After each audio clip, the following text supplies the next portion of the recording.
Salut à tous et bienvenue au 8ème épisode de ma série Moteur de jeu C++ et OpenGL. Bon, aujourd'hui on n'a pas l'épisode le plus rempli que j'ai jamais fait, mais en tout cas on pourrait passer dès aujourd'hui un cap qui est quand même assez cool. Je vous expliquerai lequel tout à l'heure. Donc pour rappel, dans les derniers épisodes, on n'a pas fait beaucoup de 3D, c'était surtout de l'interface et des trucs comme ça. Et ben cette fois-ci vous allez être servi, parce que la dernière fois qu'on a fait de la 3D c'était dans l'épisode 6 et ça ressemblait à ça, donc un petit rover lunaire assez simple. Et maintenant si je lance, ça ressemble à ça. Bon, au premier abord ça peut être très difficile d'essayer d'identifier ce qu'est cette chose. C'est bon, censé, parce que ça y ressemble pas, mais c'est censé être une tourelle de char de combat. Donc voici une petite image d'à quoi ça ressemble, voici ça, bon, voilà. C'est pas très ressemblant pour l'instant, mais c'est normal, et je vous expliquerai pourquoi ça ressemble à ça pour l'instant. Donc aujourd'hui au programme, on a un petit peu de transformation, qui m'a pris d'ailleurs tout mon temps à essayer de trouver un truc stable pour que ça fonctionne enfin. Ensuite on aura la présentation d'un petit mode, donc qui s'appelle VBO Maker, et pareil je vous expliquerai ça tout à l'heure. Donc bon, sur ce, c'est parti. Donc on va commencer avec la transformation, qui a été quand même très utile pour réaliser ce petit truc.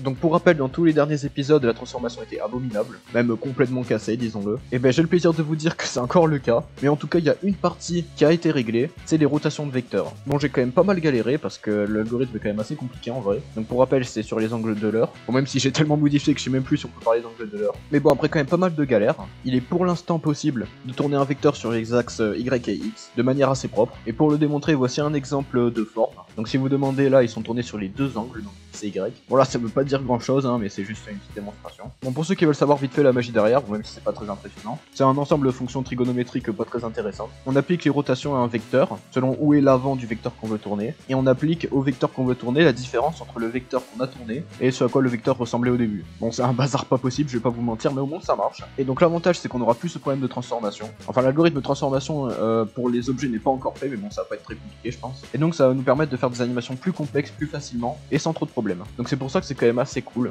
Et ça m'a été très utile pour réaliser le petit mode dont je vais vous parler maintenant, puisqu'on passe à la partie 2, le mode VBO Maker. Bon, si vous regardez, vous pouvez voir qu'il est nommé Mob Maker pour l'instant, sauf que je vous parlerai de ce qu'est un mob au prochain épisode, parce que pour l'instant c'est pas fini, et pour être honnête, c'est même pas vraiment commencé en fait. J'ai eu l'idée il y a littéralement quelques minutes et j'ai tout remplacé avant de faire la vidéo parce que je suis bête. Mais bon, bref, je vais vous expliquer ce qu'est le VBO Maker. L'idée c'est de pouvoir réaliser des VBO, donc pour rappel, les VBO représentent les modèles 3D, donc par exemple ce modèle là, de les réaliser plus facilement. Bon, j'avais déjà un programme en Python qui me le faisait, mais bon, en C++ c'est plus rapide et je préfère. Et d'ailleurs, si vous demandez, cette forme a entièrement été faite grâce au mode. Donc ça permet de créer des formes de polygones en 3D. Donc bon, tout ça par exemple c'est des polygones. Là c'était simple pavé, et là on a un cylindre, bon qui est en vrai, et un polygone à 10 faces, on peut le voir d'ailleurs. Ici un petit évacuateur de gaz, pareil qui est légèrement plus gros. Et bon bah ça permet de le faire plus simplement. Bon, pour l'instant il n'y a pas les textures qui sont correctement affichées dans le truc, donc va falloir faire ça. En sachant que ce système intègre tout un système de transformation lui aussi, bon plus complexe puisque là on manipule les points un par un, qui permet du coup de faire des rotations propres. Par exemple, les tubes là, le canon, et ben si je le tourne pas, il est à la verticale. Donc c'est pour ça que ça m'a été utile le système de rotation là, comme ça je peux faire des trucs comme des canons par exemple. Et ben pour l'instant c'est tout pour ce mode. Bon, même si ça m'a pris beaucoup de temps à faire parce que c'est quand même assez compliqué, et ben j'ai pas grand chose à plus